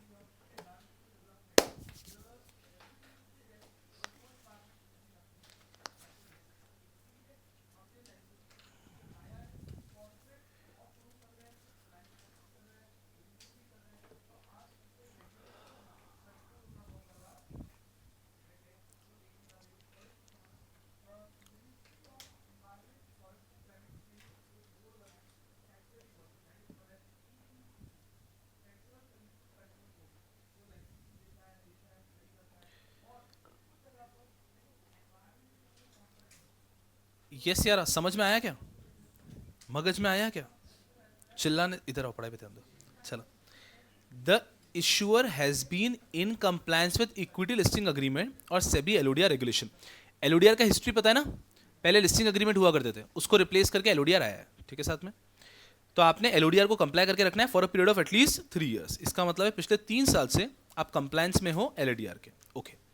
However, if the issuer has not complied with the provision of listing agreement, अगर आपने लिस्टिंग अग्रीमेंट लिस्टिंग रेगुलेशन को कंप्लाई नहीं किया है relating to composition of BOD, regulation number 17 of LODR, उसमें बहुत सारा दे रहा होता है, दे रखा है, आपको याद भी होगा थोड़ा बहुत एग्जीक्यूटिव का, कि कम से कम 50% नॉन एग्जीक्यूटिव होने चाहिए, उसके बाद में आपके एग्जीक्यूटिव होने चाहिए, मतलब 50% आपके एग्जीक्यूटिव नॉन एग्जीक्यूटिव होने चाहिए, बच्चे भी एग्जीक्यूटिव हो सकते हैं, फिर इंडिपेंडेंट कितने होने चाहिए, उसके बाद में आपका चेयरमैन अगर नॉन एग्जीक्यूटिव है तो इंडिपेंडेंट कितने होने चाहिए, आपको वुमेन डायरेक्टर इतनी होनी चाहिए, इस पर्टिकुलर केस में इंडिपेंडेंट वुमेन डायरेक्टर होनी चाहिए। तो ये जो पूरा केस है इसे कहते हैं कॉम्पोजिशन ऑफ बीओडी। यहां पे गलती होनी है, it is so complex at times, एक दो ऊपर नीचे हो गए तो लॉ ने अलाउ किया है, चलेगा। अगर आपका कॉम्पोजिशन ऑफ बीओडी को लेकर नॉन कंप्लायंस हुआ है, एलओडीआर इतना बड़ा है, कोई और नॉन कंप्लायंस एक्सेप्टेबल नहीं है, लेकिन कॉम्पोजिशन ऑफ बीओडी को लेकर अगर कोई नॉन कंप्लायंस हुआ है तो वो एक्सेप्टेबल है for any quarter during the last 3 years. पिछले 3 सालों में किसी भी क्वार्टर में अगर आपका नॉन कंप्लायंस हुआ है तो चलेगा, but is compliant with such provision at the time of filing the red herring prospectus. लेकिन आज जब आप ये ऑफर करने आए हो तब आपने उसको कंप्लाई कर लिया है with the ROC adequate disclosure made in red herring prospectus about such non compliance during the 3 years। और आपने ये बताया कि पिछले 3 सालों में हमें ये नॉन कंप्लायंस कर रहे थे और आज हम पूरे कंप्लायंस में हैं। Further, imposition of monetary fine by stock exchange on the issuer shall not be a ground for ineligibility for undertaking issuance under these regulation। कि स्टॉक एक्सचेंज ने आपके अगेंस्ट कोई मॉनेटरी फाइन वाइन लगा रखा है वो सब चलेगा। तो आपने मान लो कोई भी फाइलिंग है वो 2 दिन के बाद की थी तो उस पर आपने फाइन भर दिया है, इट इज ओके। इसका मतलब ये नहीं कि फास्ट ट्रैक इशू के लिए इनएलिजिबल हो जाओगे। आपने कोई नॉन कंप्लायंस कर रखा है, मतलब कंप्लायंस ऑफिसर को अपॉइंट नहीं कर रखा है, आरटी को अपॉइंट नहीं कर रखा है, ऐसा कोई नॉन कंप्लायंस है तो अलाउड नहीं है। लेकिन छोटा मोटा पेनल्टी वाले नॉन कंप्लायंस चलते हैं, पेनल्टी भर दिया है, इट इज ओके, क्योंकि वो तो हर कंपनी पे होते हैं, रिलायंस पे भी होते होंगे। तो अगर अपन ऐसा कह देंगे तो कोई कंपनी एलिजिबल ही नहीं होगी। ऐसा बायजूस जैसा नहीं चाहिए हमको, छोटा मोटा नॉन कंप्लायंस चलेगा, 2 साल से रिपोर्ट नहीं भर, ये ऐसे नहीं चलेंगे हमको। लेकिन अगर छोटा मोटा नॉन कंप्लायंस से फाइन भर दिया तो इट इज एक्सेप्टेबल। ऐसा, आर वी अंडरस्टैंडिंग? चलो एक और चीज,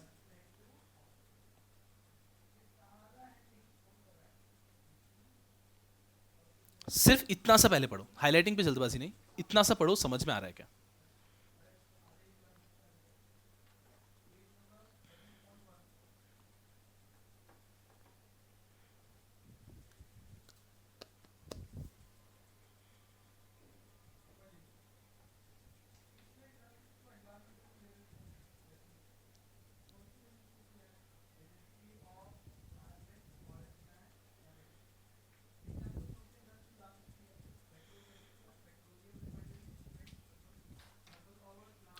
समझ में आ रहा है?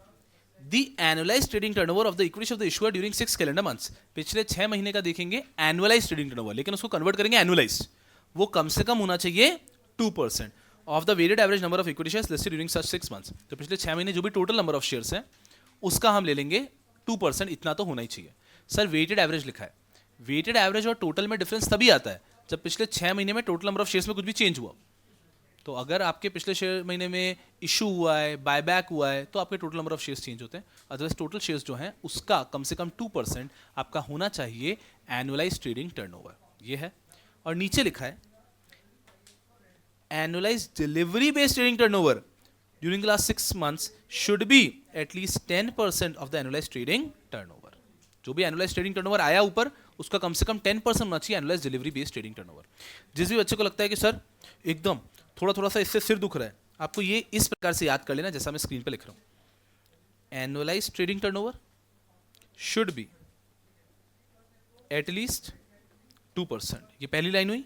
दूसरा, annualise delivery based trading turnover should be at least 10% of annualise trading turnover. बस बहुत इजीली हो जाएगा. Annualise trading turnover should be at least 2%.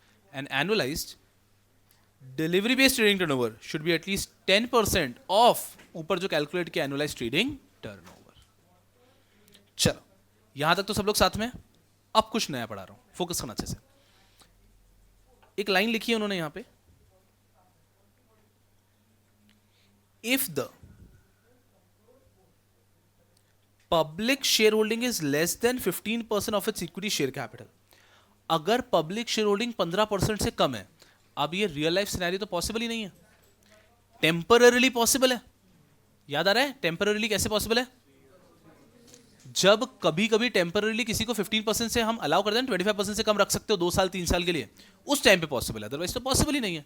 तो ये केस वापस बैठेगा ही नहीं, हर कंपनी को 25% रखना होता है. बट फिर भी if the public share holding is less then 15% of its equity share capital, तो उस केस में annualized trading turnover of its equity shares has to be at least 20% of weighted average number of shares available at free float during 6 months. इसका मतलब समझाता हूं.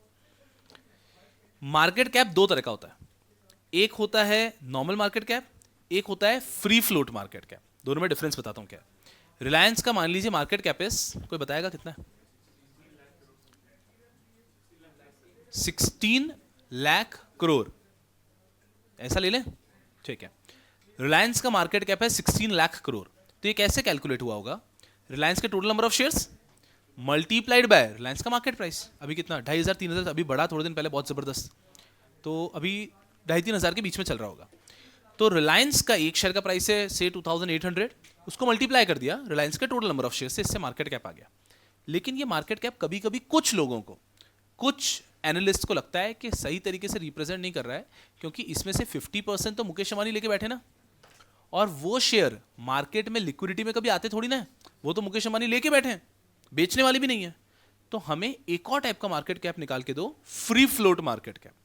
इसका मतलब है टोटल शेयर्स में से मुकेश अंबानी साहब के शेयर्स हटा दो, प्रमोटर के शेयर्स हटा दो, जो शेयर्स एक्चुअली ट्रेड होने के लिए अवेलेबल हैं सिर्फ उन शेयर्स को इंक्लूड करो और कैलकुलेट करो फ्री फ्लोट मार्केट कैप. तो अगर रिलायंस का कैपिटल 16,000 करोड़ है, उसमें से 50% मुकेश अंबानी साहब के पास है, 50% पब्लिक के पास है, तो 8 लाख करोड़ हो जाएगा उनका फ्री फ्लोट मार्केट कैप. मतलब समझ में आया? ऐसा. तो अब ये क्या कह रहे हैं यहाँ पे, नॉर्मली आपको क्या करना है, annualise trading turnover should B 2%. But अगर आपका पब्लिक शेयर होल्डिंग 15% से कम है, तो उस केस में आपका annualise trading turnover should B 2% not of total shares but of free float shares. जो शेयर्स एक्चुअली पब्लिक के लिए अवेलेबल हैं उसका 2% भी हुआ तो चलेगा. ये सिर्फ मैं आपको इसलिए बता रहा हूं क्योंकि जब आप सेल्फ स्टडी करेंगे तब आपको डरना नहीं, परेशान नहीं होना है. इसलिए मोस्ट लाइकली आपके क्वेश्चन के आंसर में इसकी कभी जरूरत ही नहीं पड़ेगी. क्वेश्चन का आंसर तो आपका यहीं से भी पूरा बैठ जाएगा. But just to be clear कि जब आप सेल्फ स्टडी करेंगे आपको 1% भी प्रॉब्लम नहीं आना चाहिए, उसके लिए इस प्रकार से बता दिया है.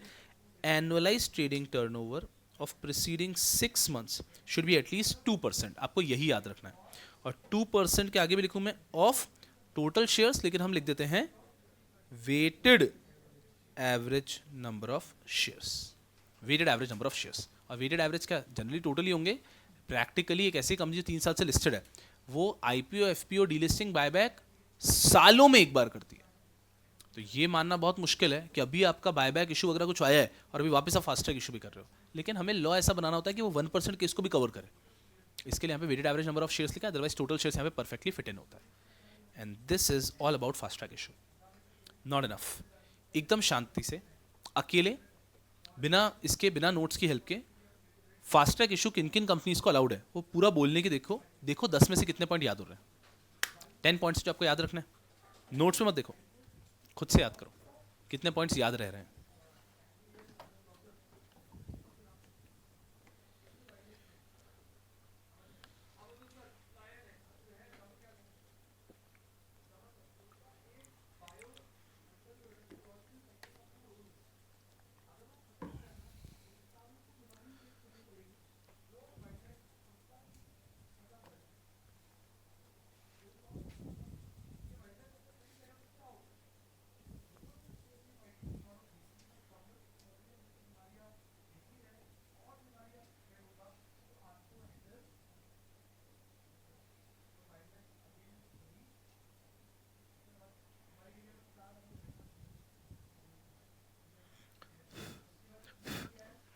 Five more seconds.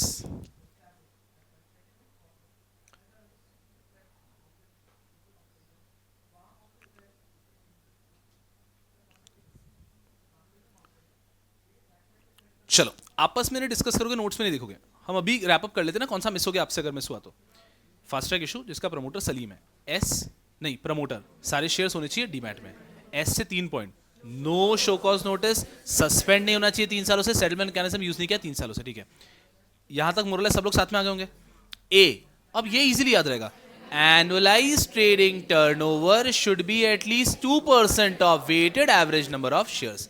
And next point, annualized delivery based trading turnover should be at least 10% of the annualized trading turnover। बहुत ही जबरदस्त। Salim L listed for 3 years, complying with LODR for 3 years। सुनना अच्छे से, एग्जाम में आप ये एक्सप्लेनेशन लिखने की कोशिश मत करना अगर कम मार्क्स के लिए क्वेश्चन आया है, डायरेक्टर वाला पॉइंट, क्योंकि लिखने जाओगे और आपका आधा पेज भर जाएगा, ठीक है।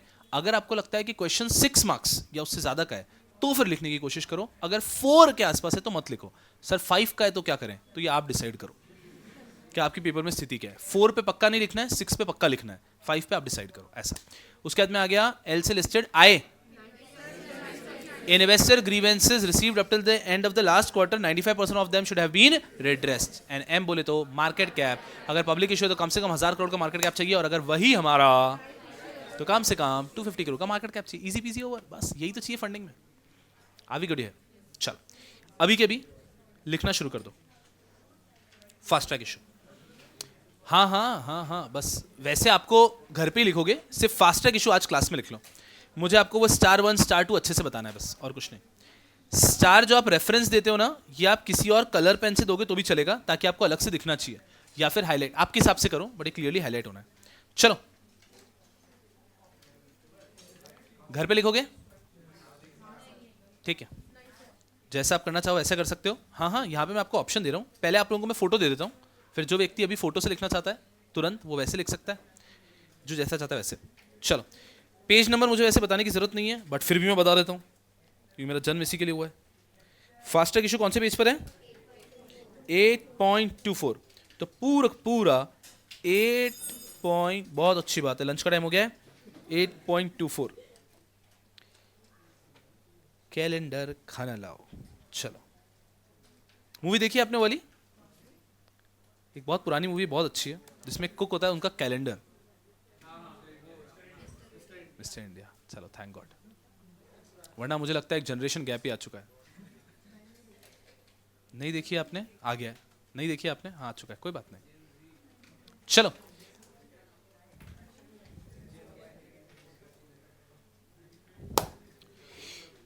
यस सर, डन है। Next, no conflict of interest in audit qualification आप स्किप कर सकते हैं।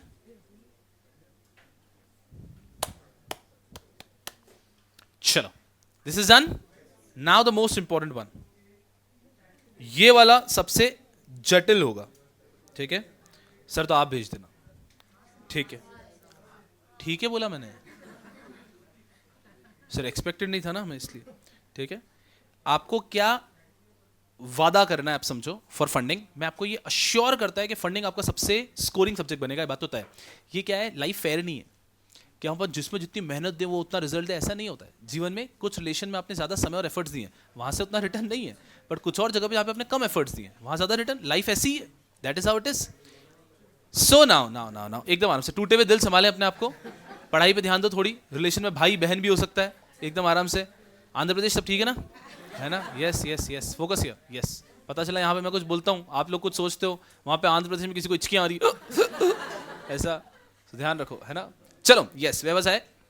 What you need to do is simple, कि जो क्लास में बता रहा हूँ, डेली का डेली वो फोटो घर जाके बिना इधर उधर ध्यान, फोकस के साथ में ड्रॉ कर लेना है। ये कराना, मैं आपको कह रहा हूँ कि आपका आधा फंडिंग याद हो जाएगा, याद ही हो जाएगा। बस उस टाइम पे लिखते टाइम बातें करते करते ये सब मत करना, एकदम पूरा फोकस करके लिखना कि ये पॉइंट क्या था, क्या लिखा है, क्योंकि आप वैसे भी 10 मिनट में तो लिखोगे। मेरे तरीके से आपको सिर्फ 12-13 मिनट लग जाएंगे लिखने में, थोड़ा सोच सोच के लिखोगे, लेकिन इससे वो याद होता जाएगा। क्लास में 2 बार पढ़ेंगे हर टॉपिक को, उसके बाद में आपने एक बार घर जाके पढ़ लिया, लिख दिया, you are super sorted with respect to funding, ऐसा। और फिर हम चैप्टर के एंड में वापस एक बार उसको पढ़ेंगे, तो वो करते रहेंगे, इससे की चीजें याद हो जाएगी। थोड़ा याद करने का हमें फोकस ज्यादा है। चलो, तो ये मैं भेज दूंगा आपको, खेलो कूद ऐश करो, जीडीपीडी आपको मिल जाएगा ये ड्राइव लिंक के अंदर। चलो, खेलो कूद ऐश करो, that will be for this session. अभी के अभी आप लोग, खैर आपके समय नहीं है ना, ठीक है, लाइट लो। इंश्योर करना कि आप आज ही के दिन जैसे समय मिलता है ब्रेक वेक में, आप इनको दोनों को ड्रॉ करके खत्म कर लो। मैं लेक्चर के अंदर कल चेक करूंगा कि आपके पास ये सब ड्रॉन है अभी तक का। खेलो कूद ऐश करो, बाय। यस, जीडीपीडी खूब खूब पढ़ो एंड खूब खूब खूब आगे बढ़ो। आपका जो नोट्स का ड्राइव लिंक है उसके अंदर आपको ये मिल जाएगा।